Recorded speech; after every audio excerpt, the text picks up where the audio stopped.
The huge space station called Nexus Prime floated in the darkness between stars like a giant metal flower. Its 12 arms stretched out in all directions, each one bigger than most planets. The station was home to the Galactic Council, the most powerful group in the known universe today. Something very important was happening in its center. Deep inside the station sat a massive room. Shaped like a bowl, the walls were made of crystal that sparkled with rainbow colors. 12 different kinds of alien beings sat on floating chairs arranged in a circle. Each chair was designed for a different type of body. Some aliens had tentacles, others had wings, and some looked like walking trees. In the very center of this great room stood one lone figure, Ambassador Tae-min from planet Earth. He was a human man who looked very small compared to the giants around him.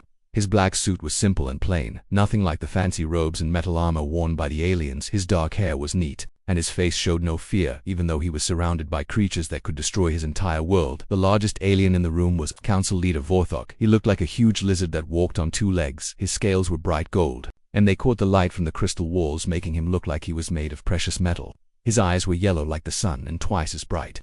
When he moved his massive body, the floor shook under his weight. Vorthok held a long staff, made of some kind of glowing metal. When he hit it against the floor, the sound was like thunder rolling across the sky. All the other aliens stopped talking and turned to look at him. The room became so quiet that Tae-min could hear his own heartbeat. Giant lizard alien pointed one clawed finger at the human. His voice was so deep it seemed to come from inside the earth itself. When he spoke, the walls vibrated and the crystal surfaces hummed. The translation machines built into the room changed his words into human language, but they could not hide the anger and power in his voice. Human Tae-min, he said, your people have done many bad things.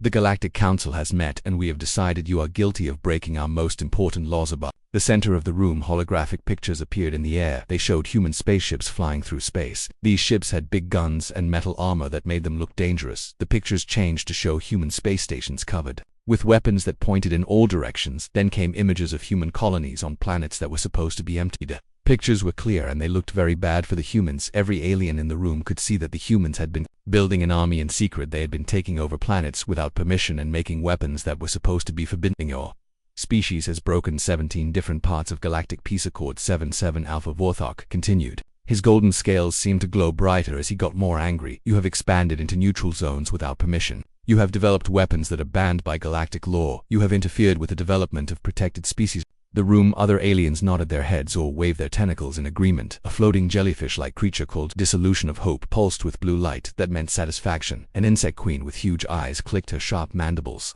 together, making a sound like breaking glass. Even the plant-like aliens, called chlorophytes, rustled their leaves in a way that showed they agreed with the charges. The evidence against humanity seemed overwhelming.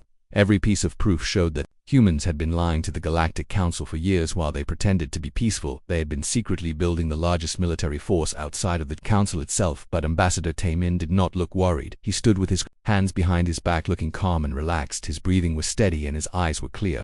He looked like a man who was listening to the weather report, not hearing charges that could destroy his entire species. The charges are very serious, Vorthok said, and his voice got even deeper. The Galactic Council has voted on what to do about this problem.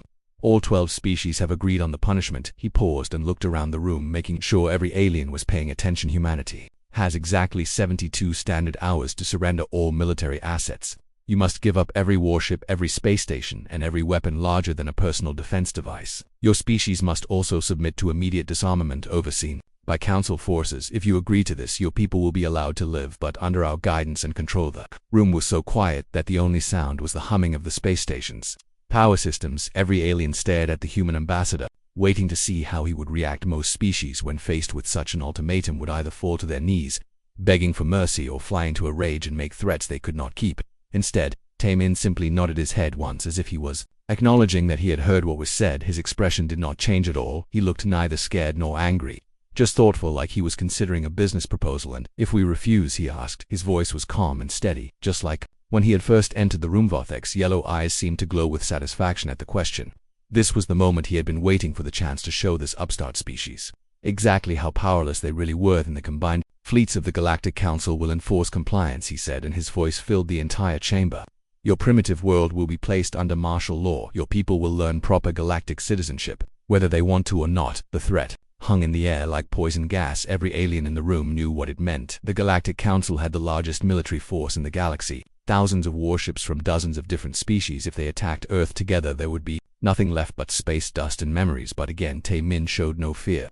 He reached into his jacket with slow, careful movements, making sure not to alarm the many guards who were watching him from an inside pocket, he pulled out a small device that looked like a metal rectangle with lights on one side. "I need to consult with my government," he said in the same calm voice he had used since entering the room. "I will have an answer for you within the specified time frame." He pressed a button on the device and a small green light appeared. The device made a soft beeping sound that echoed through the crystal chamber. Even though the sound was quiet, every alien heard it clearly. "Priority 1 transmission to Earth Defense Command," he said, speaking directly into the device. "This is Ambassador Tae Min. Please connect me to Admiral Ji-hoon immediately." Aliens looked at each other with expressions of confusion and growing concern. The human seemed remarkably composed for someone whose entire species had just been threatened with destruction. Most beings would be screaming or crying or trying to negotiate, but this human acted like he was making a routine business call. Some of the aliens had studied human behavior and they knew that humans were supposed to be very emotional creatures. They were known for getting angry quickly and making poor decisions when they were scared. But Ambassador Tae Min showed none of these traits. He stood there waiting for his call to connect, looking like he had all the time in the world. The floating jellyfish alien pulsed with confused purple light. The insect queen tilted her head in a way that showed she was puzzled. Even Vorthok looked uncertain for the first time since the meeting had started. After a few moments, a new voice came from the communication device.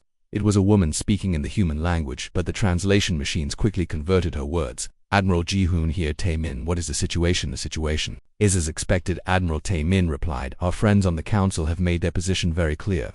They are offering us the choice between immediate surrender or military action." There was a pause, and when the Admiral spoke again, her voice carried a tone that made several aliens shift uncomfortably in their seats. "Understood, Ambassador. Please inform them that Earth will provide a formal response within the specified time frame." Ji-hoon. Tae Min put the communication device back into his jacket and looked up at Council Leader Vorthok. "Earth will deliver its official response in 71 hours, he said. "Thank you for your patience." As the human ambassador turned to leave the chamber, the aliens sat in stunned silence. They had expected begging or anger or desperate attempts at negotiation. Instead, they had witnessed something they did not understand, a confidence that seemed to come from knowledge they did not possess. Vorthok watched the human walk away, and for the first time in his long career as council leader, he felt a small cold feeling in his stomach. Something was not right about this situation. Something important was missing from their understanding of humanity. The great chamber slowly emptied as aliens returned to their ships to report what had happened, but the questions remained hanging in the air like smoke. Why was the human so calm? What did Earth know that the council did not? And most importantly, what was Admiral Ji-hoon preparing while they waited for humanity's answer? 71 hours had passed since the Galactic Council delivered their ultimatum to humanity. The great crystal chamber on Nexus Prime was more crowded than it had ever been before. Alien representatives from every corner of the galaxy had come to witness what they believed would be a historic moment, the final submission of the human species. The chamber buzzed with excited conversations in dozens of different languages. Translation devices worked overtime as aliens shared their predictions about how the humans would surrender. Some thought there would be tears and begging. Others expected angry speeches about injustice. But all of them agreed on one thing. By the end of this meeting, humanity would be under Galactic Council control. Networks from across the galaxy had set up their recording equipment in the observation galleries above the main chamber. Floating cameras captured every angle while reporters prepared to broadcast the moment when the upstart human species would finally learn their place in the cosmic order. The viewing numbers were expected to break all previous records. Council leader Vorthok sat on his massive throne-like chair, his golden scales polished to a mirror shine. He had spent the past 3 days preparing for this moment, rehearsing the words he would speak when the humans begged for mercy. His yellow eyes swept across the packed chamber, taking in the sea of alien faces, all waiting for the show to begin. The great doors at the far end of the chamber opened with a deep rumbling sound that echoed off the crystal walls. Every conversation stopped as all eyes turned toward the entrance. The chamber fell so silent that the only sound was the gentle humming of the space station's power systems. Ambassador Tae Min walked through the doors with the same quiet confidence he had shown 3 days earlier. His black suit was perfectly clean and pressed, his hair was neat, and his face showed no signs of stress or worry. Behind him walked 3 other humans, each carrying themselves with the same calm dignity. The second human was a woman wearing a military uniform covered with ribbons and medals. Her name was Admiral Ji-hoon, and everything about her spoke of command and authority. Her back was straight, her steps were measured, and her dark eyes seemed to take in every detail of the chamber. Her presence made several alien guards shift nervously in their positions. The third human was an older woman with gray hair and kind eyes. She wore a simple blue robe that marked her as a scientist. Her name was Dr. Hai Jin, and she carried a small bag filled with what appeared to be scientific instruments. Unlike the others, she looked around the chamber with obvious curiosity, studying the different alien species with the interest of someone who loved learning new things. The fourth human was younger than the others, a man with the build of someone who spent his time working with machines. His name was Engineer Kyung-ho, and his clothes were practical rather than fancy. He carried a device that looked like a combination of computer and communication system. The human delegation walked to the center of the chamber where Ambassador Tae-min had stood 3 days before. Every alien eye sensor and perception organ in the massive room focused on the small group. The tension was so thick it seemed to press down on everyone like a heavy blanket. Vertek rose from his throne, his massive form casting shadows across the crystal floor. When he spoke, his voice carried easily to every corner of the huge chamber, filling the space with the deep rumble of his words. Human Tae-min, he announced, have you come to deliver your species' surrender? Have you brought the signed documents that will place Earth under Galactic Council oversight? The chamber held its breath, waiting for the human ambassador to fall to his knees and beg for mercy, or perhaps to hand over a data crystal containing humanity's complete military surrender. Every alien expected this moment to mark the end of human independence. Instead, Ambassador Tae-min stepped forward into the speaking circle, his movements calm and deliberate. He looked up at the towering council leader without showing any fear or submission when he spoke. His voice carried clearly through the vast space, reaching every listener. I have come to deliver Earth's official response, he said. The words hung in the air like a challenge. Every alien in the chamber leaned forward, waiting to hear the words of surrender that would end this confrontation. But what came next was not what anyone expected.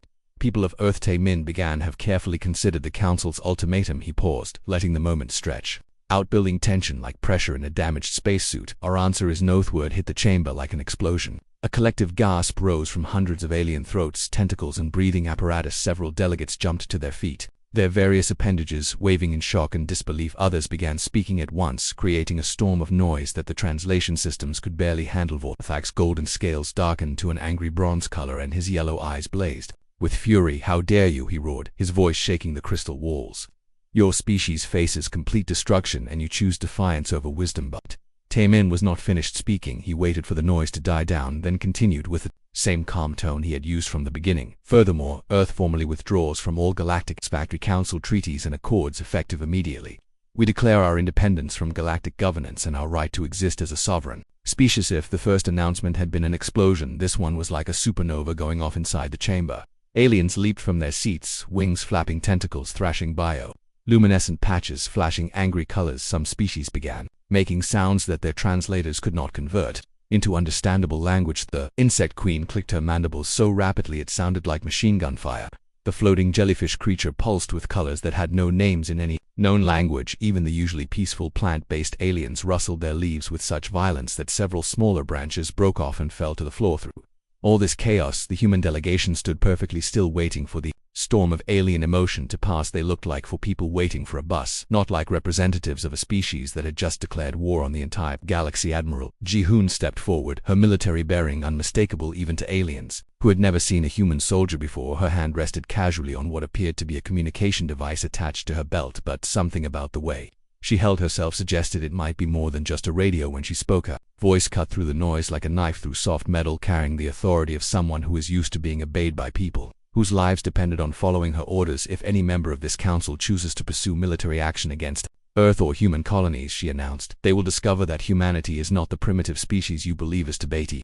Threat was delivered so calmly that it took several seconds for its meaning to sink in. When it did, the chamber fell silent again, but this silence was different from before. It was not the quiet of anticipation, but the stillness that comes when Redditors suddenly realize they might be facing something more dangerous than themselves. Dr. Hai-jin opened her small bag and pulled out what looked like a simple data crystal. She held it up so everyone could see the small device that seemed to glow with its own inner light. This contains a complete record of human technological development over the past 30 years. She said in the same calm tone the others had used. Some of you may find the contents educational. Engineer Kyung-ho activated his device, and suddenly the air above the human delegation filled with holographic images. The pictures showed human technology, but not the primitive machines the aliens expected. Instead, they saw ships that seemed to bend space around themselves, weapons that fired beams of pure energy, and most shocking of all, what appeared to be artificial black holes being used as power sources. The images changed to show human colonies, but these were not the simple settlements the council had been monitoring.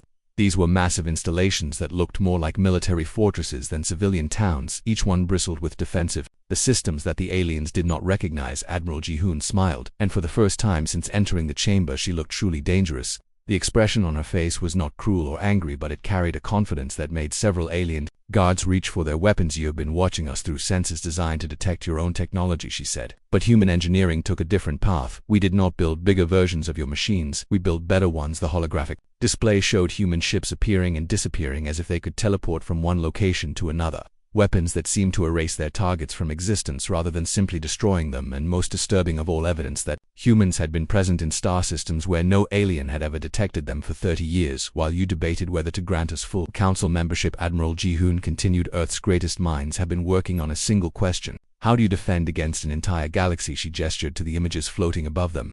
"The answer, as you can see, required us to think outside the limitations of conventional galactic technology." Ambassador Tae-min stepped forward again, his calm demeanor unchanged by the chaos around him. "The ultimatum you delivered 3 days ago was based on the assumption that humanity was weak and defenseless." He said that assumption was incorrect. The great 6 hours after Earth delivered its shocking declaration, the largest war fleet in galactic history began moving toward the Sol system. Like a swarm of metal locusts, 1,200 warships from 8 different alien species converged on the edge of human space. Their combined firepower was enough to turn planets into cosmic dust and stars into dying embers. The flagship of this massive armada was called Inevitable Dominion, an Ixarian dreadnought so large it had its own gravity field. The ship stretched for 20 kilometers from bow to stern, its hull bristling with plasma cannons, quantum torpedoes, and shield disruptors. Each weapon system was powerful enough to destroy a small moon, and the ship carried enough ammunition to fight for months without resupply. Admiral Krextol commanded the fleet from the bridge of his mighty vessel. The Ixarian was a being of legend among military circles, with 4 arms that could operate different weapon systems simultaneously. His blue-gray skin was covered in scars from dozens of battles, and his 6 eyes could track multiple targets at once. No enemy had ever survived an encounter with his fleet. Around the flagship, hundreds of other warships took their positions in perfect formation. The Etherian battle matriarch commanded a squadron of crystal ships that could phase in and out of normal space. The Hive Queen controlled a swarm of biomechanical vessels that could repair themselves during combat. Even the normally peaceful Chlorophyte Collective had sent their war groves, mobile forests that could strangle enemy ships with living vines. Every species in the Galactic Council had contributed their most powerful vessels to this operation. The message was clear: humanity would face the combined might of the entire galaxy. There would be no escape, no negotiation, and no mercy on the bridge of Inevitable Dominion. Tactical officers hunched over their instruments, monitoring the approach to the Sol system. What they found defied all expectations and challenged everything they thought they knew about human capabilities. Came the voice of the chief tactical officer.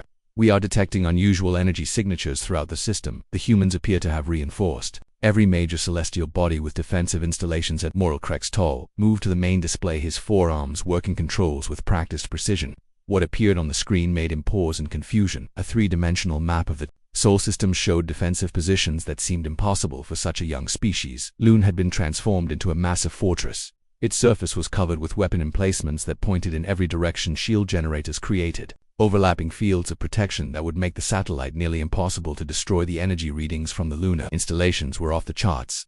Mars, the red planet, had become a military staging ground. Hundreds of human warships orbited the world, while its surface hosted manufacturing facilities that seemed to be producing new vessels at an incredible rate. The industrial capacity shown was greater than most established galactic civilizations, but the most shocking discovery was in the asteroid belt between Mars and Jupiter. The humans had converted thousands of space rocks into armed fortresses. Each asteroid bristled with weapons and housed what appeared to be entire fleets of small, fast attack craft. The belt had become a maze of death that would challenge any invading force. "Impossible," muttered Admiral Krextol, his 6 eyes studying the tactical display. "Our intelligence reports indicated humanity had fewer than 200 military vessels." The tactical officer checked his instruments again, running multiple scans to verify the readings. "Sir, we are counting over 3,000 human ships, and that is just what we can see clearly. There are massive energy readings coming from Jupiter's moons, and something very large is hidden in the shadow of Saturn." Similar reports came in from other fleet commanders throughout the Armada.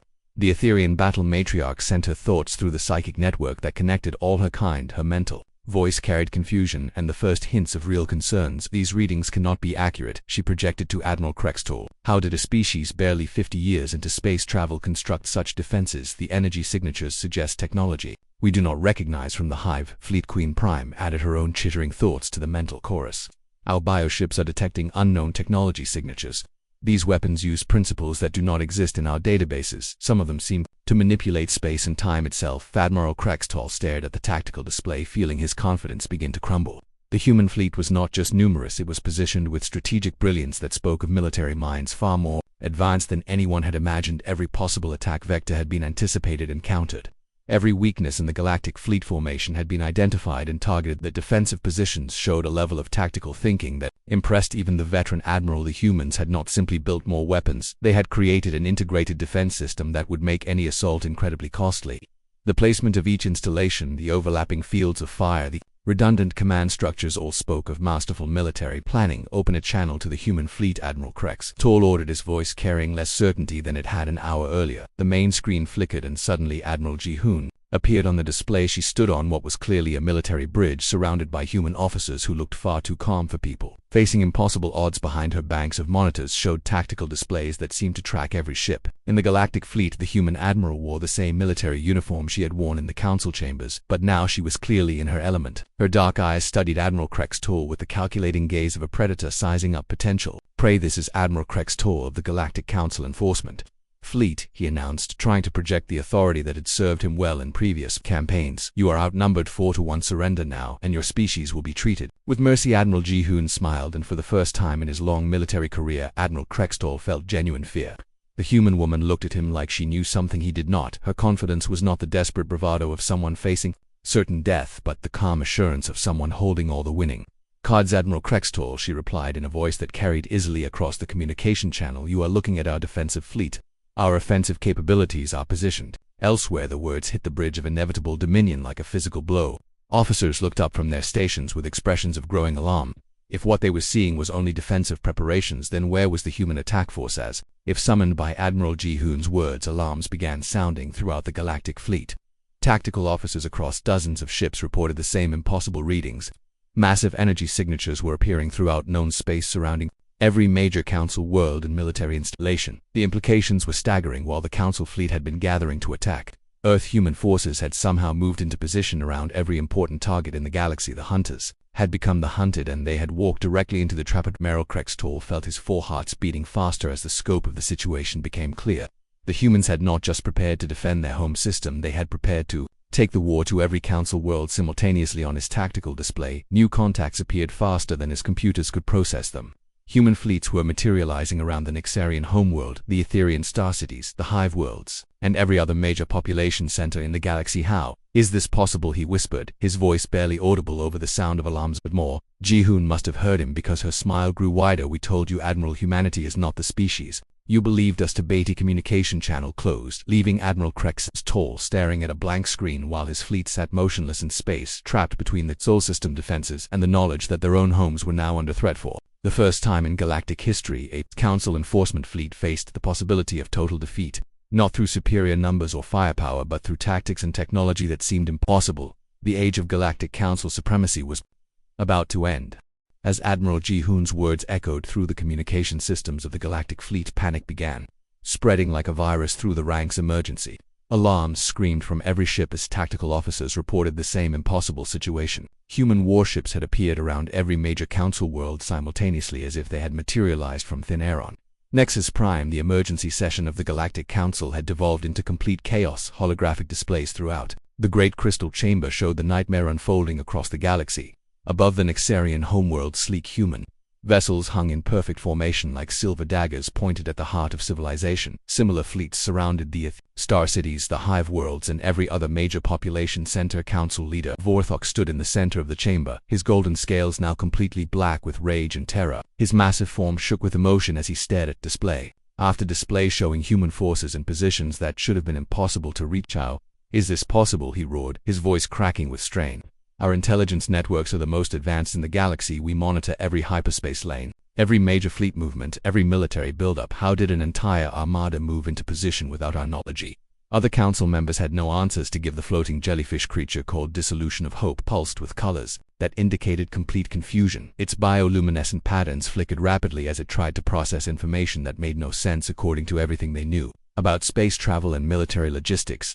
The insect queen Prime clicked her mandibles in patterns that showed extreme agitation. Her compound eyes reflected the light from dozens of holographic displays, each showing human ships in places where no ships should exist. Her hive mind was working at maximum capacity, trying to understand how an entire species could have hidden such capabilities. Even the ancient chlorified collective rustled their leaves in distress. The plant beings had lived for thousands of years and had seen the rise and fall of many civilizations, but never had they witnessed anything like this display of strategic deception. Dr. Hai-Jin, who had remained quiet during the previous chaos, finally stepped forward. Her gray hair caught the light from the crystal walls, and her kind eyes showed no satisfaction at the alien's distress, only the patience of a teacher preparing to explain a difficult lesson. Because you were looking for the wrong things, she said in the same calm voice she had used before. You searched for large ships moving through hyperspace, conventional fleet movements, traditional military buildup. She opened her small bag and pulled out a portable hologram generator.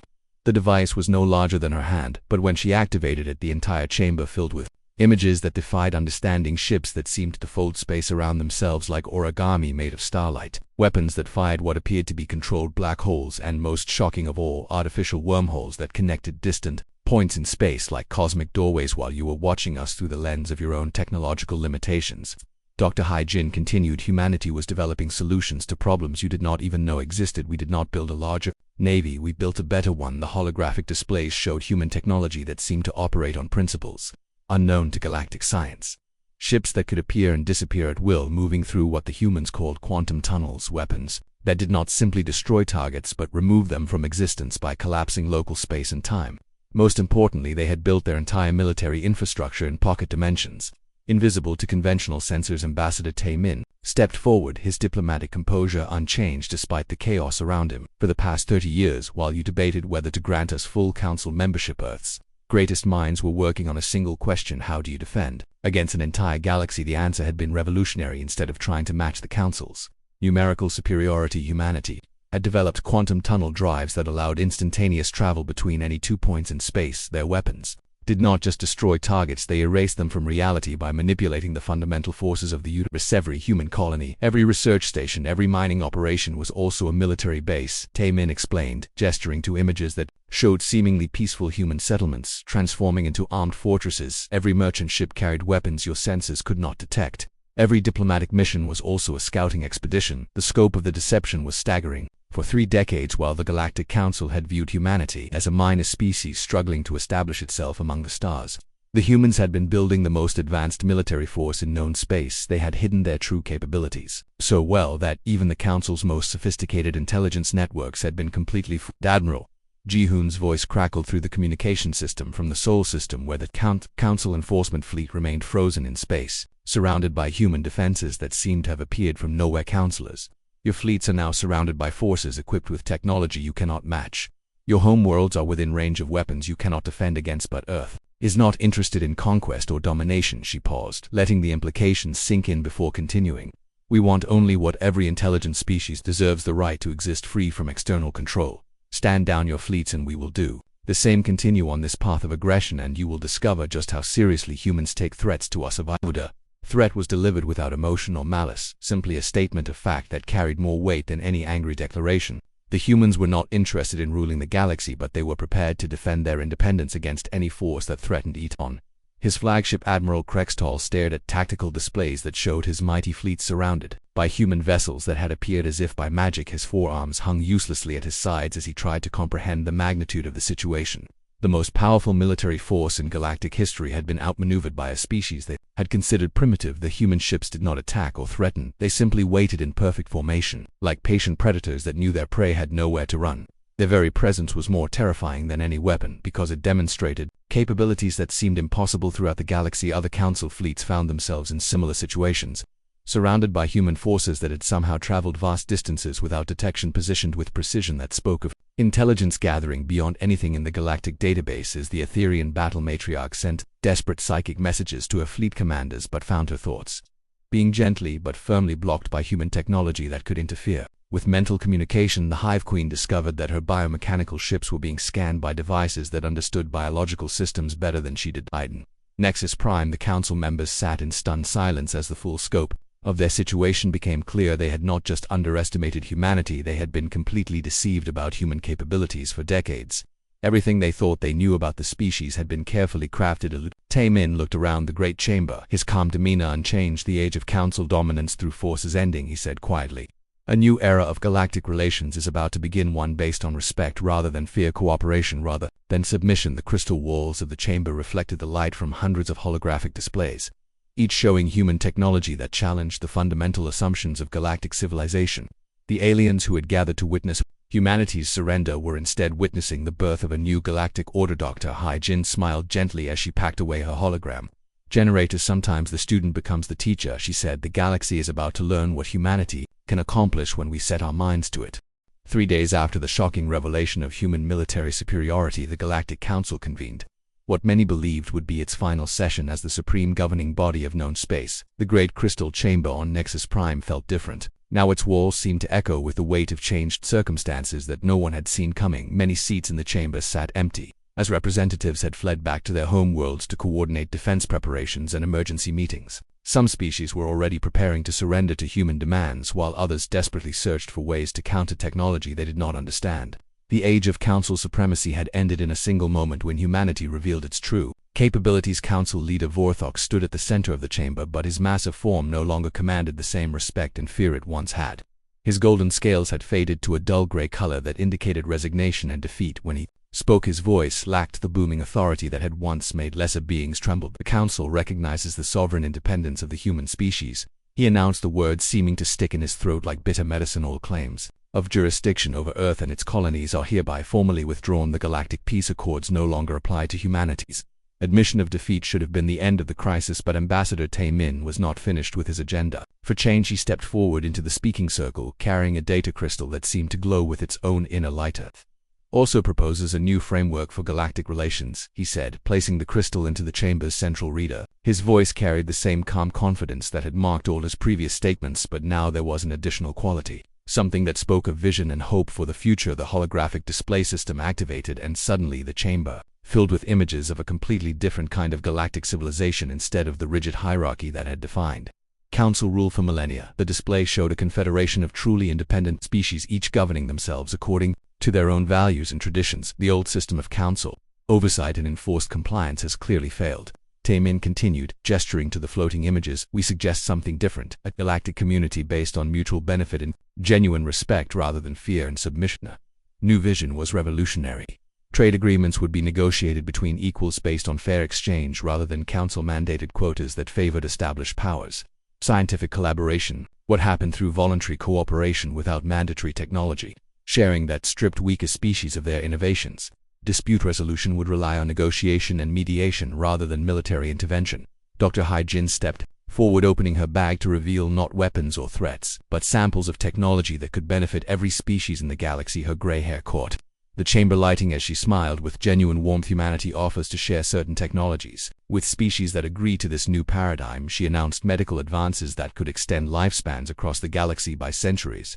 Agricultural techniques that could end hunger on worlds that have struggled with food production for millennia. Energy solutions that could power entire civilizations for thousands of years." The offers were not bribes or attempts to buy compliance, but genuine gifts that demonstrated human commitment to improving life for all intelligent beings. The medical technology alone could save billions of lives across dozens of species, while the agricultural innovations could transform barren worlds into gardens. The silence that followed was different from the shocked quiet that had marked previous sessions. This was the silence of minds working, of species calculating not just military implications but possibilities for a future better than anything they had imagined. The chamber hummed with the sound of beings thinking deeply about fundamental change. First to speak was an ancient being called Deeproot, representative of the Chlorified Collective. The tree-like alien had lived for over 2,000 years and had seen the rise and fall of many civilizations. Her voice rustled like wind through leaves as she addressed the chamber. "The plant worlds have long sought independence from Council agricultural mandates," she said, her words carrying the weight of centuries of frustration. "Our people know how to nurture life better than any central authority, but we have been forced to follow guidelines that often damage our ecosystems. We would be very interested in discussing this confederation." Her words seemed to break a dam of long-suppressed grievances. One by one, other species began to express their own frustrations with Council rule and their interest in the human proposal. The Aquatic Abyssal Collective spoke of trade restrictions that had kept their deep ocean technologies from reaching surface worlds.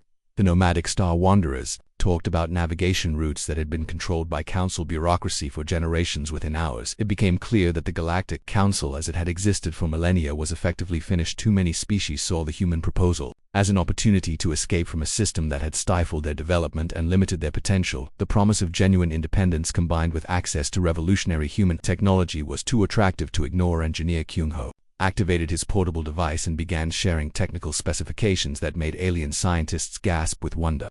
faster-than-light communication systems that could connect distant worlds instantly, manufacturing techniques that could produce complex goods with minimal resources, terraforming technology that could make hostile planets suitable for any form of life. But perhaps most impressive was the human approach to sharing this knowledge rather than hoarding their advantages. Like previous galactic powers, humanity offered to teach other species how to develop and improve upon human innovations.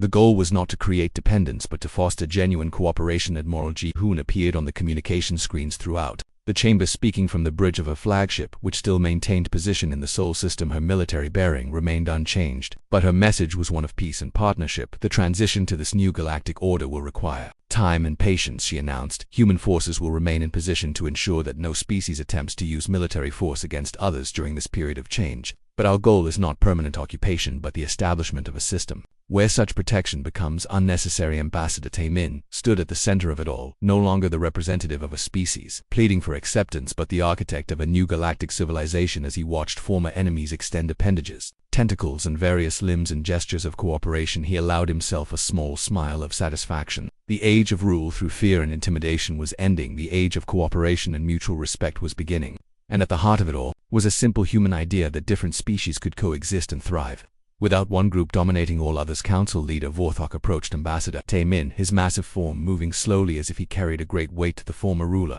of the galaxy extended one clawed hand in a gesture that would have been unthinkable just days before. Perhaps it is time for old warriors to learn new ways, he said, his voice quiet but sincere. The Nexarian Empire would like to be among the first to join this confederation. As representatives from across the galaxy began forming new alliances and planning cooperative ventures. The great crystal chamber filled with sounds that had rarely been heard there before, laughter from species discovering they had much in common, excited discussions about joint scientific projects, plans for cultural exchanges that would enrich every civilization. Humanity had indeed left the Galactic Council speechless, but not through conquest or destruction. They, who had done something far more revolutionary, they had shown the galaxy what true freedom and cooperation could accomplish and created a future that benefited everyone. The human delegation stood together, watching as their vision became reality. Ambassador Tae-min, Admiral Ji-hoon, Dr. Hai-jin, and Engineer Kyung-ho had not just saved their species, they had transformed galactic civilization itself.